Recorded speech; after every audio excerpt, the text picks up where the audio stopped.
Here's my thinking in regards to myth and legends and our belief in other gods, right?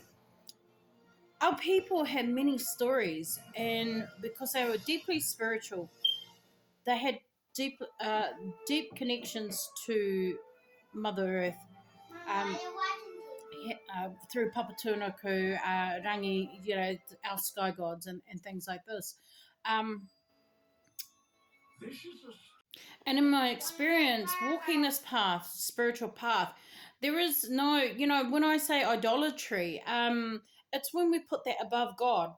When we start to put that above God, but God understands the way that He has made His creation. And if we look at Jesus in Scripture, He learnt many facets of knowledge, and it wasn't just one form of religion. And he understood that there were elemental energies. He knew that God created the sons of God before He created man, which were the angelics. The angelics have always had power here. They have had control over the winds. They have had control over the elements that exist. And this is what Maori have been so very lucky, and Indigenous people have been so fortunate in knowing and being bred into that and having that as part of our lives. This has also been a way for God to make sure that His people have always understood um, what exists on this plane, on this earth, in this realm. And that's why the Western culture has been so set on trying to destroy what is indigenous, essentially, because if they can destroy our belief in the elements, the belief in our attachment to the earth, the epigenetics of things, they know that certain entities such as like these lizard people can have full control and can stay covered, and can stay essentially in the background, and manipulate man, enslave man. Yep, I'm sure there's some out there going, yep, put a straitjacket on her. No, I'm sure you would love that. I'm sure you would love to have that excuse. Now, hear me out.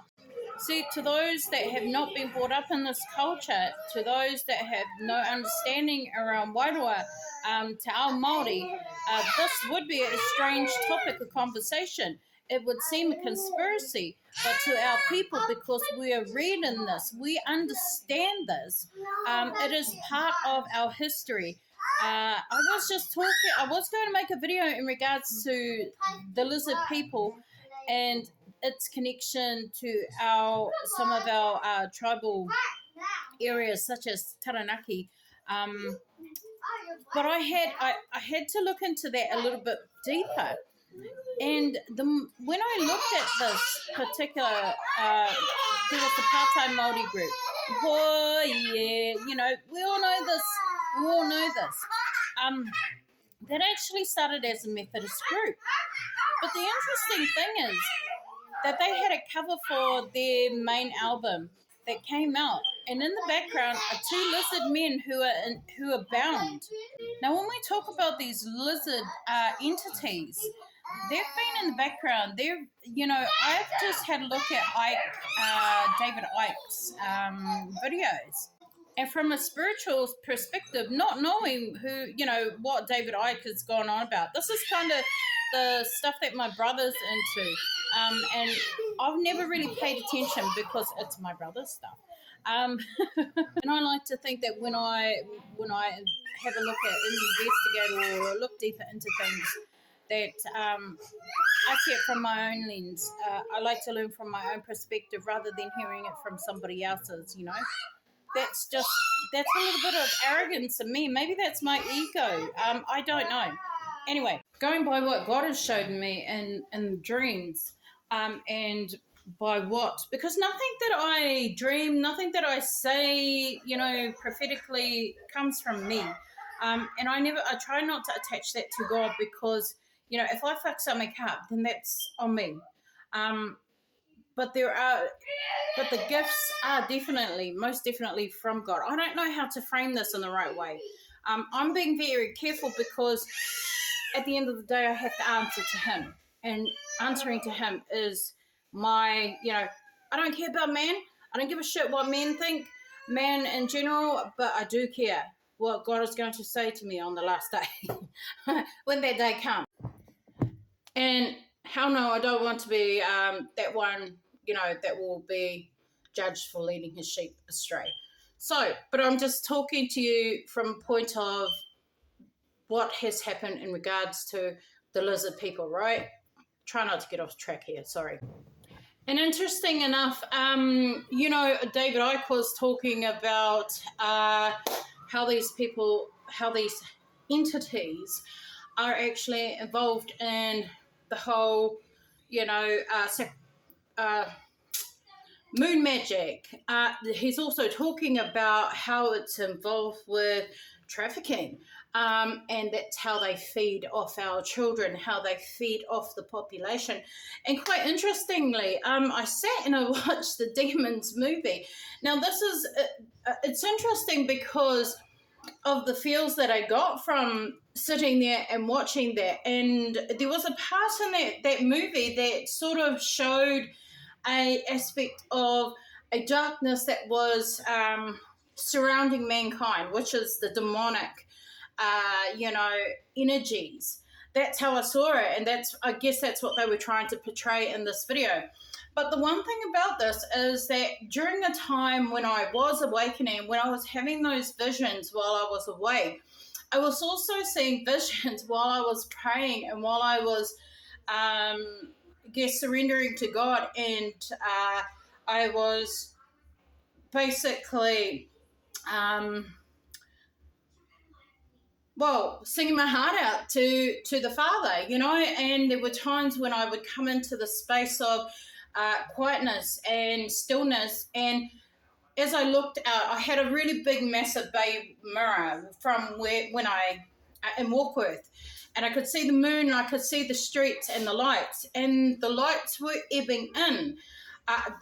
Not the lights, sorry, the shadows were ebbing in, but it was like a slow wave that was coming in and going out.